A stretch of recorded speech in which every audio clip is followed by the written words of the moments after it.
And he's honored. Well, Brett Favre on breaking his record. He says, well-deserved, Peyton. Congrats on breaking my record. Hashtag on to 600. All right. Wow. So, Stephen A., consider everything. Brett Favre says, 4 says to 18, you're great. Does this cement Peyton as the best quarterback in history? No, it does not. I wouldn't say that it does that. It certainly puts him in the conversation. There's no question about it.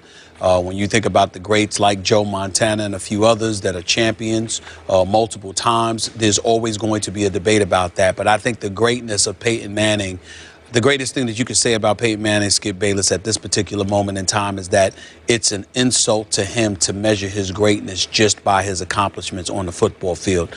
This guy has been the face of the NFL, arguably, for the better part of the last decade and a half.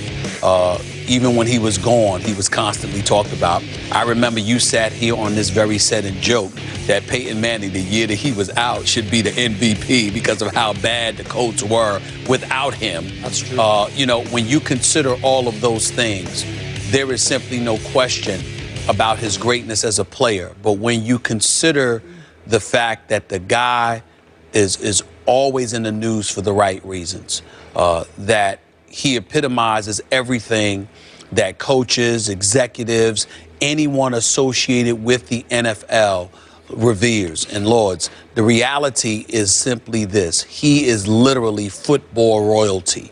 He is a walking embodiment of that, not just because of his greatness, but the humility that he displays in handling that greatness. I've had the pleasure of meeting him on a couple of occasions from years ago. He's got an incredibly wonderful sense of humor.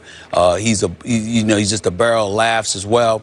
But the thing about him, again, is that first in the room, first to practice, last to leave, never takes days off. You not only hear people praising his accomplishments, you hear people constantly praising his work ethic, his commitment to excellence, and he is just the ultimate ambassador that I believe the NFL has ever had. And so because of that, I think that's when you talk about him, when you say, well, is he the greatest ever? He's in the conversation because of his accomplishments. But I don't know if there's ever been an individual quite as pristine and as close to perfect as he has been when we talk about what we want an NFL player to epitomize.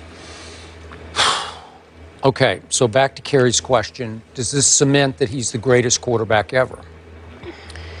You realize he broke Brett Favre's record in 56 fewer games. Think about that. 56 fewer games. That is a staggering statistic. That's even beyond the actual record itself. And what is blowing me away right now about Brett Favre is that at age 38, he's playing better than he ever has in his career. Peyton Manning. I'm sorry. All right. Peyton Manning. Yes. Right. How do you do that at age 38? How do you keep getting better? I'm seeing a man who is playing the quarterback position better than anyone has ever played it from game to game. I'm seeing a man who is operating at the highest level any quarterback has ever operated at from game to game. I'm seeing a man at 38 who has not peaked yet, who has not reached his ceiling. Is that possible? That's what I'm seeing. I'm seeing it gets better by the game. That was a tour de force last night. And I'll be the first to admit, I was not a genius about last night's game because I said it was with my heart. But I picked the 49ers. You know why? Because, well, I'm rooting for New England. I'm rooting for San Diego. So that's why. But in the end, I thought, there's some big pressure on this guy to break this record on national TV on a Sunday night game. I thought maybe he'll press a little bit. Was that not greatness? Yeah. Like from start to finish, you just knew he was going to break the record. This is against a pretty good 49er team. He picked it to pieces. It was still a little bit of a game in the third quarter, but then it just broke open like the floodgates from heaven broke open. And that last touchdown, the game breaker to Demaryius down the middle, it was as sweet a throw as he's made in his whole career. So now, is it even fair to bring up the fact today, it's almost like, did the Super Bowl really happen? Was that just a bad dream? Did that really happen? 43-8. Remember that game? Well, what do you mean? Wait, do you mean because he played so awful? It just doesn't seem that. No, it's impossible what happened. You can't do that. 43-8. We both picked Denver to win the Super Bowl. As did most. How is that possible? 43-8. So that dropped Peyton's postseason playoff record to 11-12. 11 wins, 12 losses. Yeah. He's now played in 3 Super Bowls, and as you know, he won the first one, albeit against Rex Grossman's Chicago Bears. Then he lost to Drew Brees. Then he lost to the Seattle Seahawks. So it's not stellar in the postseason. But what I'm saying is, his team looked stellar last night. It looked like a Super Bowl team to me last night, like better than it looked at any point in the season last year. So is it possible he ain't done yet in the postseason? Could he go win another, I don't know, dare I say, a couple of Super Bowls? Let's let him get one first. Okay, well, let's let him get one. Okay, but I'm saying I don't see an end to Peyton Manning. And again, you brought this up. The gold standard is Joe Montana went 4 for 4 in Super Bowls. He should have won all 4 MVPs. They gave it to Jerry Rice in the Boomer Esiason game. That was one with the last. Let's not forget Terry Bradshaw too with those 4 Super Bowls. All right, but still, Joe should have won all 4 MVPs. So it's Jordan-esque, who obviously went 6 for 6 with MVPs. But that's hard for Peyton to overcome if you're just going to do Super Bowls, or if you're just going to do postseason record 11-12. Won't get it done.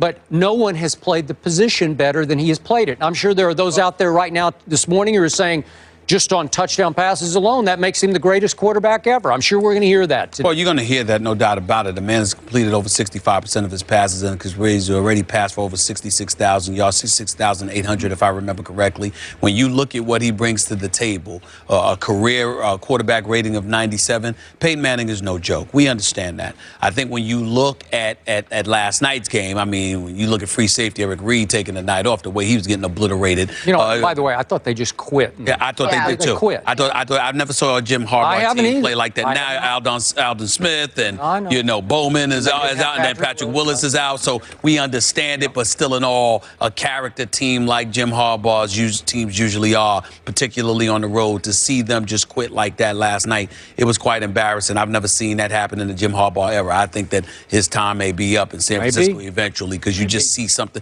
different in the air. Getting back to Peyton Manning, what I would say to you though is, let's not forget the weapons he has at his disposal. I am in no way, that's why I want to start off this show talking about the greatness of Peyton Manning. Right. We don't want to take anything away from them. But let's understand something here. Emmanuel Sanders, Demaryius Thomas, and Julius Thomas with Wes Welker are 4 of the most, when you combine them, it's 4 of the most lethal weapons we have seen from a receiving corps in quite some time in the NFL. I would agree. A matter of fact, I think we need to go back in history at some point in time this week and really analyze, can we recall of a team that has had 4 receiving weapons together, the 4 horsemen. That's my new nickname for them, the 4 horsemen. Did you just come up with that? Well, no, I just did. I just did. Because, with the 4. Well, I'm a wrestler. I'm a wrestling lover too. I mean, I used to like wrestling in the past with Ric Flair and the crew, the 4 horsemen. That's me. Woo! Wait, I'm a Grantland Rice lover here, and I'm the 4 horsemen of the apocalypse, the greatest lead ever written in any sports story ever. That's before you. That is way before my time. Somebody out there, some people in our audience, I understand. Thank you for saying that. That's why we cover the whole gamut. We cover the whole gamut, baby. But the point that I'm making to you is, I'm really challenged when I think about the great teams. You know what? NFL history. I think you just nailed it. I'm not sure there has ever been. I'm not sure there has ever been. So while we're sitting here and praising Peyton Manning, and rightfully so, let's keep in mind that part of the reason he's looking better and better is because the crew that he has, that he's throwing that football to, is as lethal as it gets as a unit. But the other side to that coin is, are you sure that Peyton isn't making those 4 look better than they might be without him? Well, let me ask you this. I saw Emmanuel Sanders be Emmanuel Sanders when he was in Pittsburgh for Ben Roethlisberger. I saw Demaryius Thomas look a lot like Demaryius Thomas, even when Tim Tebow was there. He made one big play, I know that. So I saw Wes Welker do it for Tom Brady. Okay. So again, they've been other places or with other people where they have shown that their level of production could be comparable to what we're witnessing right now. We didn't know about Julius Thomas until Peyton Manning came along. But if you look at them as a receiving corps, let me tell you something. I don't know if I could. Of course, Peyton Manning deserves some of the credit because he's the quarterback.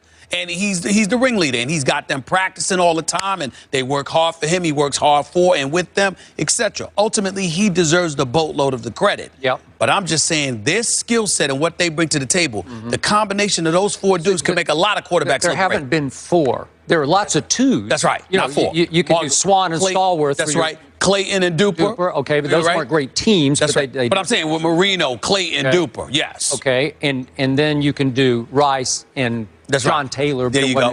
But not the four horsemen. No, you can't as do we've four. Done that. No. Yeah. But listen, what Peyton is doing right now, he is making his decisions so quickly, and he's getting rid of the ball so quickly that they're wide open, and he hits them with a floater that's so easy to catch. This is not the greatest arm we've ever seen. Am I right about that? I know that. But here's my thing, Skip. I've seen Peyton Manning throw a screen, and Demaryius Thomas turn that into a 70, 80-yard touchdown. Okay. I've seen Emmanuel Sanders turn a cross pattern into a 50-yard, 60-yard. Listen, Julius Thomas, I mean, this dude is going to break all types of tight end records if he keeps on this pace. Look, man, these boys are no joke. And Wes Welker, I kept telling you when you kept talking about Danny Amendola, I said Wes Welker with his, I mean, you're talking about a 5 to 6 year span in New England where this dude was catching anywhere from 90 to 105 receptions or more. This dude was big time. Well, let's not ignore that. Emmanuel Sanders keeps getting picks from the referee on the first touchdown pass. Could we just show that real quick, just for my edification,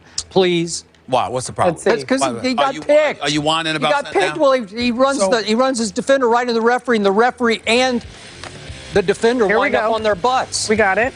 Let's play it one more. That's good. Good on his. See, this is how good Peyton is. He gets the refs to pick for him. Just for that was the first touchdown. That was for yes. Yeah, thank you. For your edification. I just had to do that.